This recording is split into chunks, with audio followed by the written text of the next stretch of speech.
Hey, Lucci, what's What up? it do, bro? What it do? How you doing today? Man, I'm good, man. Happy. Good, Living. good. You feel me? So, I heard that you got a new album coming out here soon. Hell yeah, bro. And if I'm not mistaken, it is called Tales of the Wolf. Yes, sir. Correct. So, okay. Just for everybody watching out there, my name's Genetyx. I'm sitting here with my brother Lucci Lonewolf. Yes, We're sir. over on No Music, No Life Entertainment. Oh, God. And I'm here to ask Lucci some questions because not only is he one of the recording artists here on No Music, No Life Entertainment, but he's also the co-owner. Yes, sir. It's him and Timmy B. So it's a lot of work, isn't it? A lot, man. A lot. Non-stop, every day. So let's get into some of these questions we got here. Go for it, brother. So how did growing up in the Tampa, St. Petersburg area shape your identity as an artist? Are there any specific experiences or cultural elements from that area that influence your music? Believe it or not, Tampa, Lakeland, St. Pete area, bro, that is like the melting pot of a lot of musicians. Mm-hmm. You have rockers, you have rappers, you have blues artists, but that all that kind of just pretty much molded me into what I want to be in. And even including my family, they were part of, doing music, and my grandparents were music teachers, and so it just runs in the blood, Gotcha. Yeah. So, what was the hip hop scene like in St. Pete, in Tampa, when you were coming up? And how has it evolved? And where do you see yourself fitting into that landscape? Man, I can honestly say that in like the late 2000s, bro, we had a lot of artists that came out. We had like the Dime Boys, you had T.O. and them come out. You had a lot of people that came out during like Lakeland, Tampa area. You had Tom G, you had Frank Lenny coming up out of somewhere. It was a lot of people coming in there, and just that motivated me to say, if these guys can do it, let me go ahead and jump in and start putting my imprint in part of Florida, Okay, I got you. So, you now call Jacksonville home. Yes, sir. How you like Jacksonville? How you like Duval, the Dirty Duval? The Dirty Duval, man, y'all have shown me something, man, and I mean in a very good way. Y'all done showed me a lot of wonderful sights, a lot of dope artists, everybody, man, and honestly, I give a major salute to y'all. I love it up here. Thank you. We try everything. It just sucks that up here in Duval, it seems like it's a black hole for music. I know, right? And we want to do what we can to bring music back, and we're doing that in any way, shape, and form that we can. Whether it's heavy metal, it's punk, it's hip hop, it's reggae. We're trying to start festival after festival here, but anyways, Yes, sir. what drew you to relocate to Jacksonville, and how has the vibe of Jacksonville, of the Dirty Duval, influenced your creative process compared to the Tampa St. Pete area? Bruh, so I call myself like a nomad, bro. I'm like, I've always been eager to move to new places just to experience the culture itself. And from Tampa, you have a lot of wonderful dope talent out there. You know what I'm saying? Too many to name, bro. There's so many dope talent. So then I'm like, well, they got dope talent over there. Why don't we come up here and see what dope talent they got? And I've been surprised, bro. Real talk. So I really definitely love it, man. And it really surprised me a lot of artists that came out here. So, who were your musical influences growing up? And were there any certain local Tampa or Florida artists that inspired you specifically to do what you do? Or did you look to a broader, a more national background for hip hop? Well, man, I grew up listening to a lot of East Coast rap, man. It was always Wu-Tang, listen to DMX, Jay, listen to like a whole bunch of artists and it was really my influence of that because I always loved the gritty alternative style of the music. And then just from where I'm from, actually from Lakeland, but like I said, I love Tampa and all of them all together. I had a lot of people that I personally met. One of them being biggest influence is T.O. Shout out to T.O. And the people that was in my grade area, Legit, he was out there doing big things. People in Tampa, H, again, like I said, Tom G, all of them. I give major shout outs to them because they really were an influence, and like looking at how they operated as not only artists, business guys, and all that together just really influenced me and shaped how I want to go forward in music. Okay. So, your name, Lucci Lonewolf. What's the story behind the name Lucci Lonewolf? I love telling the story, man. So Lucci Lonewolf comes from two types of things. I have a big fan. I am a huge fan of crime drama, and I am a huge fan of Japanese culture. Crime drama, I go for a reason why I call myself Lucci's from Lucky Luciano. I always saw him as, like I say, bosses, Don's, what you like to call him. And then the Lone Wolf part comes from Lone Wolf and Cub, which is a story about a person who's supposed to be the shogun's retainer and his son traveling throughout, Japan, because after the shogun killed his wife for refusing, to do what shogun said, he just became the Lone Wolf. He's just like anybody who got close to him felt like that. So I put it back together. I put both names together, Lucci being the boss, and Lone Wolf, of course, being myself. So I'm the boss of my own self. Okay. So that's a nice little mindset you got there for it. Yes, sir. So, what kind of a journey has that name brought you? So a lot of people know this, but I am I am my own person, and I've been told a billion times, man, you move at your own beat of your own drum. You do this in your own way. Why don't you blah, blah, blah? It's not the fact that I don't care about authority. It's just the fact that in my head, I'd rather do certain things my way. And I respect everybody else's decisions, opinions, or whatever. But in me personally, I'd rather just do it my way because I know what I want. And it may seem unorthodox, but when people actually see and feel and understand what I'm going at, then they respect it. Okay. So, the new album, Tales of the Wolf. Yes, sir. What's the overarching story or theme of Tales of the Wolf? And how does this album reflect your growth as an artist or an individual? So, honestly, this album deals with a lot of duality. Throughout my entire life, I've struggled with trying to find myself, trying to discover who I am as a person, as an artist, as, going forward. Because overall, we grow up, we don't know what the hell we're going to end up being. We just go with the flow of things. So then that's why I made this album as pretty much an insight in my mind of how growing up, I started out trying to be, trying to listen to everybody and all that, and then I started doing my own thing. And even though it took me to a bad area, I always embrace that, the negative to the positive. Okay. Yeah. Bringing out the little yin and yang of it. Yes, sir. Yes, sir. So, can you walk us through the creative process behind Tales of the Wolf?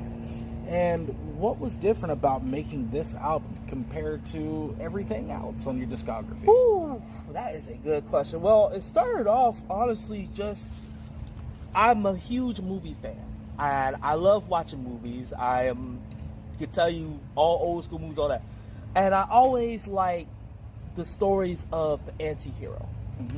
The, villains and the I'm always rooting for the villains, and I'm always rooting for the anti-heroes because their stories are a little bit more complex. Yeah. So in my mindset, I wanted Lucci Lonewolf, not only just the name, but just the character himself, to be this anti-hero villain type person.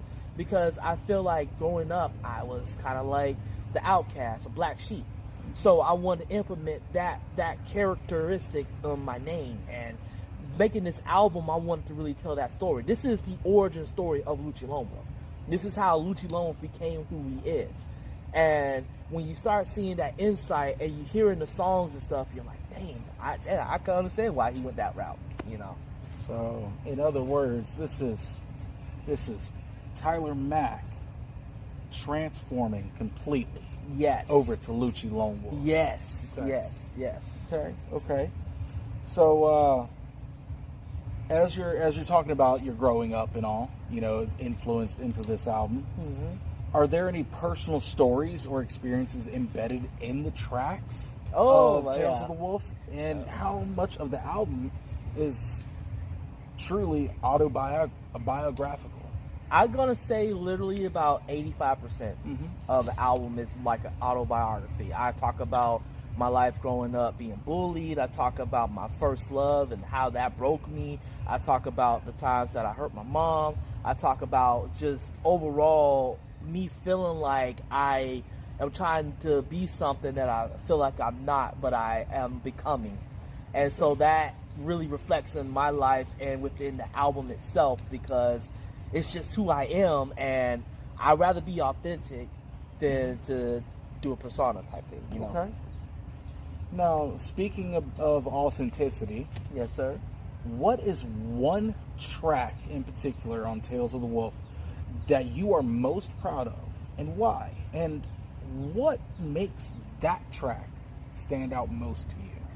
Our Love Will Die Young is one of the best tracks.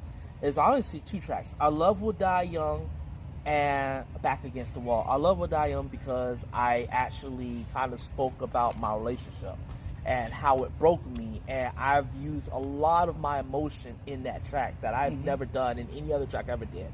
That was my most powerful track. Back Against the Wall, I felt like it's a finally a clap back at all the crap that I just been holding back, and I let loose on it because it amps it up, and just the beat itself. Shout out to you. You know what I'm saying? You made it really brought out something strong in me, and that's the two tracks that I really love the most out of it. Okay. So let me ask you this: how does this album showcase your evolution as a lyricist? And are there new styles or flows or techniques that you experimented with to make this album? Bro, I was trying so many things. I did a little bit of fast rapping. I did a little bit of singing. I did, certain things that I was out of my box. Usually I'm more of like a kind of like a smooth, right on the lyrics type stuff, or like right on the beat type stuff. And then I just started like, well, let me try this style. Let me try that style. And certain songs you'll hear, they're not all the same. Some of them may kind of sound, but most of them are very different, especially with Pope. Pope, I kind of have that aggressive style. And then, you have Facing Myself, I kind of do a little bit of fast rapping on it, and, so on and so forth. Okay. Yeah. So what was the most challenging technique or style or flow that you did?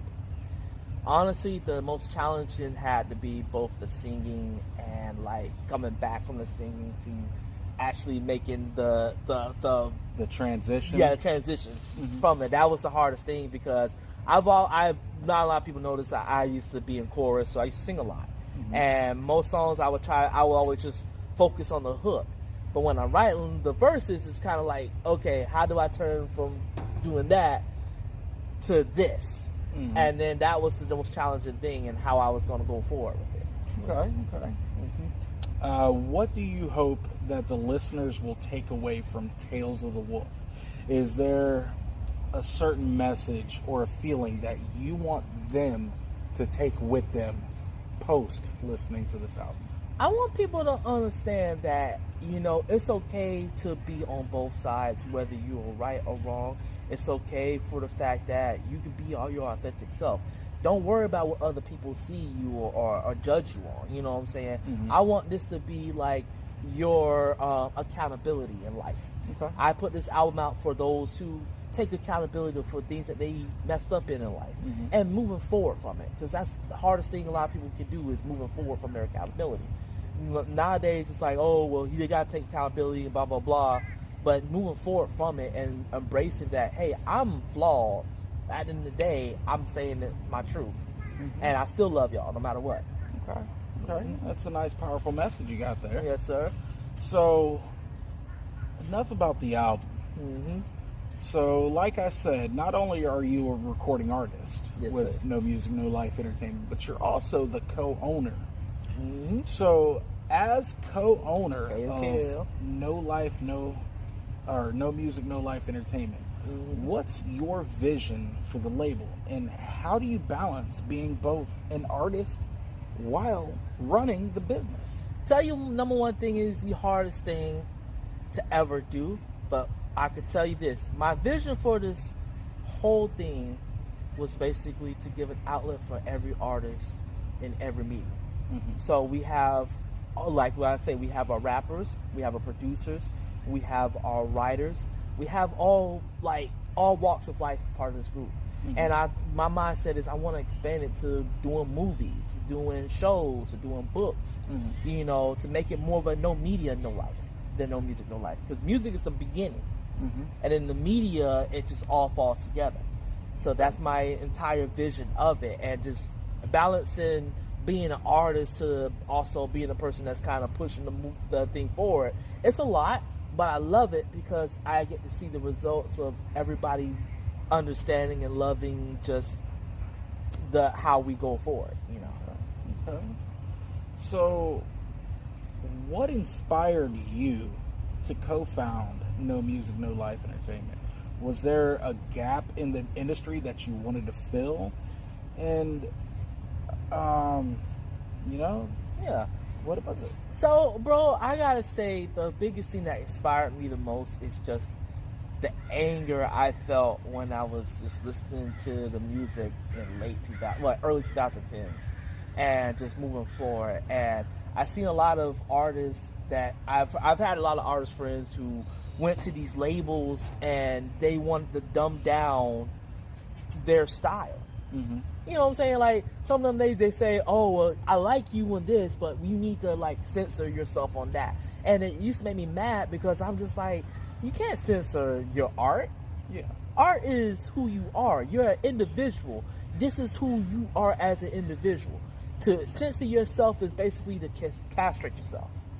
I So completely agree with So that. my biggest thing is bringing in KMKL, No Music, No Life, as a hub for any artists who spread their honesty through their art. Okay. And that's how I look at KMKL. Okay. So, let me ask this. Yes, sir. When you and Timmy are getting together about artists, okay, how do you decide which artists to sign or work with at the label? And are you focused on nurturing the talent from Florida, or are you going to be casting a wider net to, say, the rest of the country, or even somewhat in the future globally? So that's a good question. I always like to start off small. My father always told me, start off small, work yourself up big. We both of us look at the artist as someone who is fully aware of the individuality.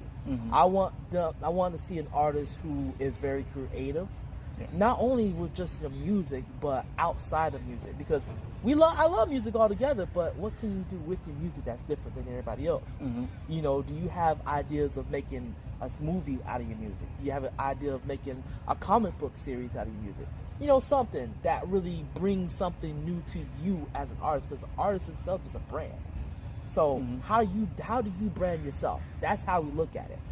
You know, that's moving forward. We look at that. And as far as global, I mean, we just take it a day at a time, man. See where we go from there. Okay. Now let me ask you this: what kind of challenges have you personally faced as the label co-owner, and how have those challenges shaped your approach to the music business as a whole? Number one thing I have to say is my trust has to be earned. I made mistakes in the past where I gave my trust to a lot of people starting off before it became KMKL, was Lost Generation Productions. And I gave my trust to a lot of people and they failed me. So I learned don't put all your eggs in one basket. Really take the time to see if that person can earn your trust. As soon as they earn your trust and go from there, then you'll be like ready to put in full time. So that's how my mindset is. It's like, I want to see how can I earn your trust from that, you know. Okay. So how does being signed to your own label give you a true creative freedom? Are there trade-offs compared to being with a major label? Like, I know we talked about censoring, you know, but are there any deeper trade-offs, you know? The biggest trade-off is just being able to be in charge of your own distribution. The biggest trade-off is learning learning the business inside, and that, I think, to me, is the most exhilarating thing. When you're part of a label, they just tell you what is there, done for. Whereas when you have your own business, you get to find your own lawyer, you get to build your own distribution things, you get to do your own publishing, you get to learn a lot of stuff. And when I learned that, like, mid 2010s and stuff, it was an eye-opener that you could do it your own self. So I took that route and say, you know, even though it's going to be hard, I'm going to learn my own self, because guess what?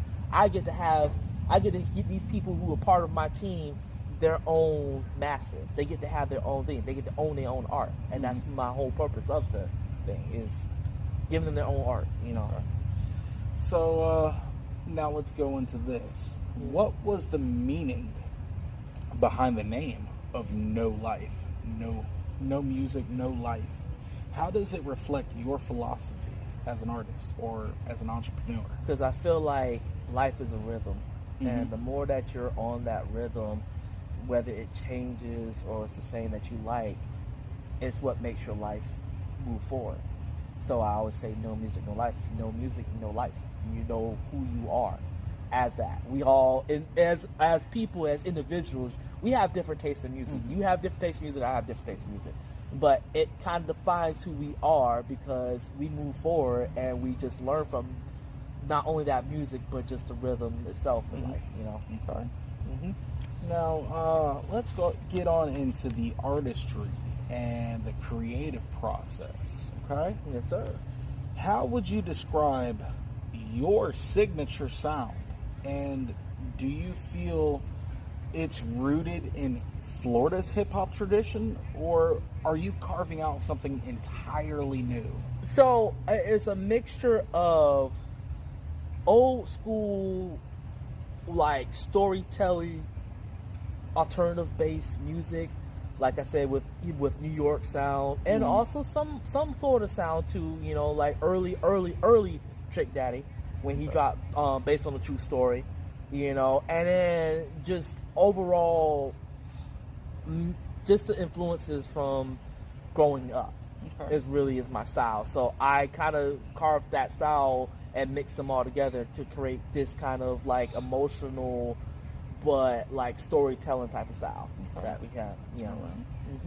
So what is your songwriting process like? Do you start with a beat, or do you start with a concept, or do you just base it on your personal experiences? So my biggest thing, my process of writing music is just, in my mind, I can be going through the most random crap that day, and just in my mind I sing a hook, and that hook just kind of builds and builds and builds, and then, like, if let's say I go over to Tim's and he just play a random beat and stuff, I start building that hook on that beat, and then that's how I know, once I get that hook solidified, that's when I know I can go ahead and start writing my verses, and then so on and so forth. So my style of that is I just go through everyday life, or just remembering what I've been through certain kind of months or whatever, and I put that into a song. How do you stay authentic in an industry that often pushes artists to conform, you know? Have you ever felt pressure to change your sound or your image? Oh man, I have been pressured 1,000 times in my entire life to change who I am, to say, oh, do it this way, do it that way. And when I tried it, it sucked. Why I like doing it my way is because I feel like I know what I feel like when I make my music. I write down, I say it, and if it doesn't come out right, I'll go back again and redo it again, because that's how authenticity is. It's like when you're making a movie. You're not just gonna make a movie, and then when you hear some suit comes in and say, "Nah, I don't like that. Change that whole scene or whatnot." You know, it's not gonna be your movie. It's gonna be their movie. Yeah. So when I write my lyrics and make songs or whatever, when I'm in the studio, I say, "No, this is my lyrics. This is who I am." And if you don't like it, oh well. You know, that's how I look at it. And that goes off the head of the name, Lucci Lonewolf. Yeah. You know? Okay. So, what role does storytelling play in your music? Since you've mentioned that, you know, how do you approach crafting narratives in your lyrics? How I come up with it is I make it like a regular story. I used to take a little bit of journalism in high school, and oftentimes I learned how to just write the subject of the story first, and then just go off of like where the story is going to lead, or even start off with the character. Who's the character? What makes that character who that character is? And that's how I go about making that story. Is this character going to be good? Is this character going to be bad? Is he going to be in a big twist at the end? Who knows? But that character as a whole makes that story go forward. And then, because once that character, we have that main character there, no matter what direction you go at, that story's going to go forward. And so that's how I look at when I make my music. Is like that. It's like my life is the story. I'm the character. And the character, Tyler Mack, is like, he's supposed to be the good side, and then now I'm kind of transitioning to Lucci Lonewolf. Yeah. All right. So, how has the Florida hip-hop scene influenced your style? Do you draw from, when it comes to just Florida's hip-hop scene, do you draw from the state's diverse sounds? Like, you've got Miami's bass, and you've got the trap from Atlanta. When it comes to just Florida's hip-hop scene, what do you and what influences your style? So a lot of people never understood that. You know, people feel like Florida just has that one sound, whether it be trap or hood, but Florida has another style, which is alternative.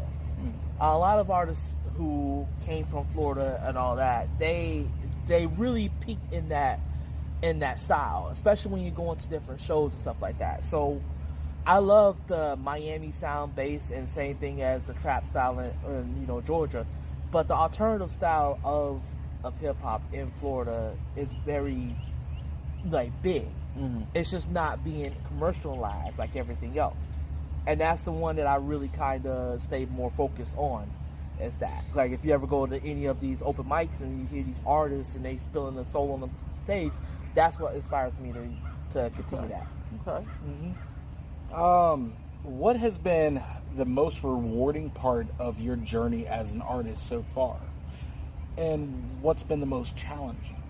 The most rewarding is actually working with my boys, working with my brothers, working with everybody. You know, it was the most rewarding.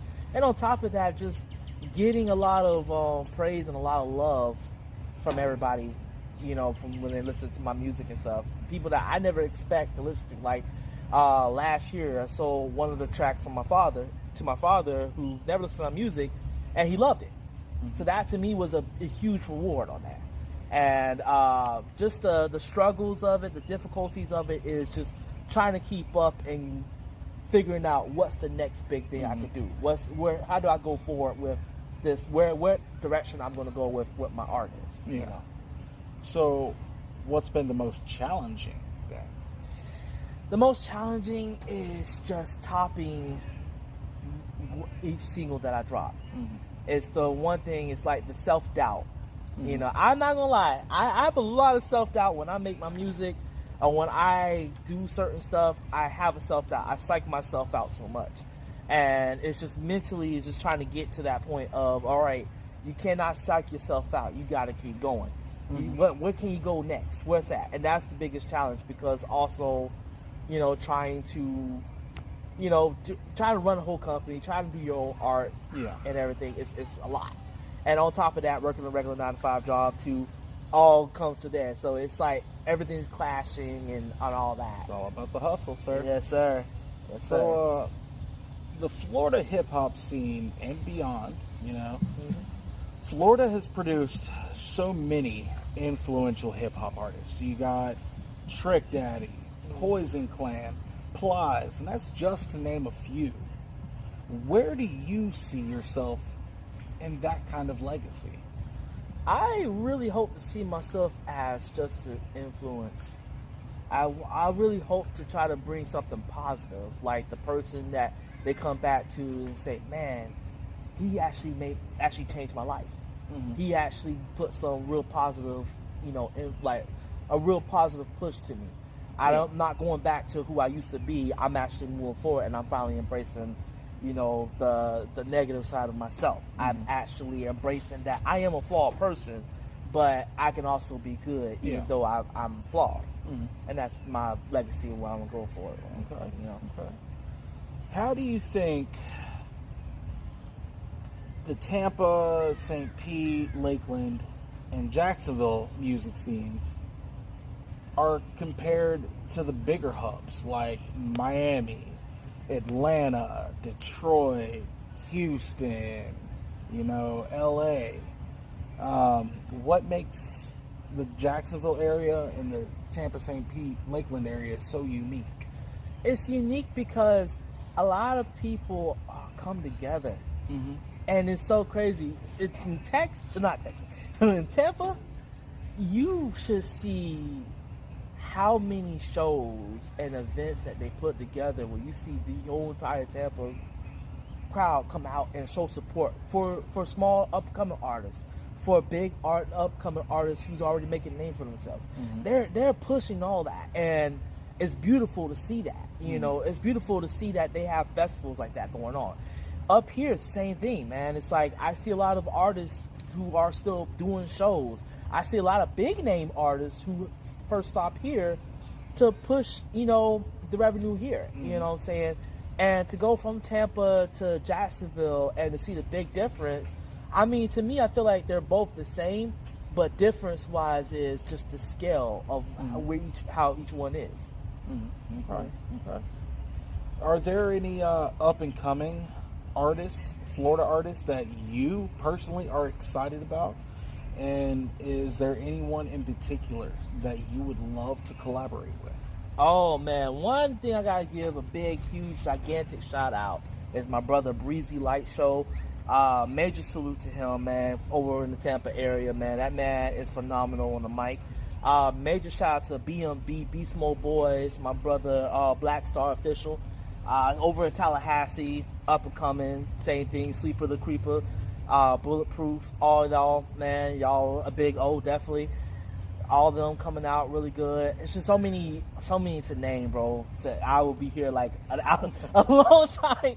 I want to give everybody their flowers, but honestly, I've been watching a lot of them, especially here in Jacksonville too. Prodigal Son, you got Milky Vaughn, you got a lot of other cats out here, man, that's doing big things. Mm-hmm. You know what I'm saying? That's making their name and stuff. And if I didn't give you a shout out, major shout out to you, whoever you are in Jacksonville as an artist, major shout out to you. I mean, that's nothing more to say. Is there anyone in particular that you have not yet worked with, but you would love to collaborate with? Oh man, I would love to collaborate with my brother Black Star. I mean, it's been in the making. I've been wanting to collaborate with him for a good minute. Mm-hmm. I want to definitely collaborate more with a couple of Tampa artists as well too. Nico Sweet, Yism, all of them. I want to collaborate with them. I definitely got to collaborate with my brother T.O. pretty soon. I really want to collaborate with that homeboy, but yeah, just so many, dude. But those are the main ones that come to the top of my mind. Now, how do you navigate the balance between staying true to your local roots and appealing to a global audience? I am a chameleon when it comes to this. If I, let's say, run across a reggaeton artist, I would love to mess around with a reggaeton beat. I actually one time did a dance hall beat with a Jamaican artist named Mystery Global, who's from Kingston. So I wanted to go back into doing more global, international type of stuff like that. My approach to it is, it's like, if the vibe is right, I think honestly we can make something happen. And to me, I like the fact that I am very more global on that, but also I'm more authentic of myself. I'll come with it on a certain way where either I'll do it slowly, like either sing on a hook, or I just rap like very lyrically on a certain track and just go about that way. Okay. What has been the biggest lesson that you have learned in your career so far, and how has it changed the way you approach music or life? Biggest lesson I learned is to be patient. I've always had it hard to not be patient. I'm not very the patient person. I'm always like, all right, if I got the money, I'm gonna go ahead and get it. If I got this, I'm gonna go ahead. I learned to just, all right, let me slow down a bit.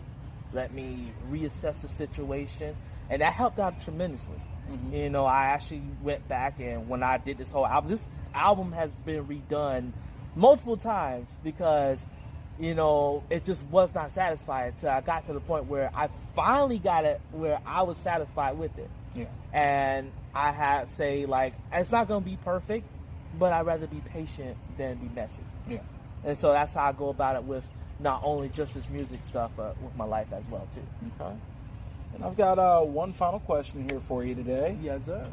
So, as a black artist in America, how do you use your platform to address social issues, or if you do at all? Are there any topics that you feel compelled to speak about through your music? That's a really good question. So I honestly feel like with my music, it should be as we all should just embrace ourselves as individuals. You know what I'm saying? Like, sometimes we follow the crowd. Sometimes we do that. And I'm talking about, black community. And I feel like as the issues, when it comes to just everyday life and all that, we need to learn how to influence those around us to do good. I'm all about when you have black-owned businesses, when you have community leaders coming together to teach the youth stuff. I love seeing that. I love seeing the youth taking their money and putting it back into the community by building stuff. So in my music, I always influence like, hey, yeah, you go down a bad path, but that's not just the end of your story. You can move forward and go and do something else. You can put back into something to make it feel better. So to me, I'm like, do something that makes you feel better, your parents feel better, the community feel better. Do something that's going to influence those moving forward. And that goes beyond my music. Just anything going forward, I'm always going to say that. Especially if I ever meet some younger black folks. It's just, I want to tell them, some kids, I just tell them like, hey, look, wake up. You have time. Enjoy your life. Okay. That's how I look at it. I fucks with that. Yes, sir. All right, well, that's all the time we got here today. Like I said, my name is Genetyx. Yes, this sir. is Lucci Lonewolf. Lucci Lone. We're both on No Music, No Life Entertainment. This album, Tales of the Wolf. What's the release date, sir?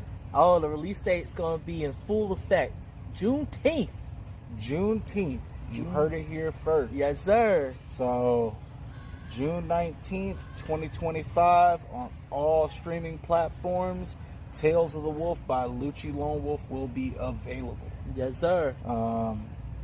Where can they find you? Oh, go ahead and find me on IG. Lucci Lonewolf is exactly what it is. You can find me on Snapchat, Lucci Lone. And, yeah, pretty much any social media, just type in Lucci Lonewolf, I'll beat it. All right. And make sure you check out the No Music, No Life Entertainment Instagram page. We have a lot of new information coming up soon, a lot of new albums, singles, everything. So make sure you hit us up, and we are out of this motherfucker. Doses. Peace.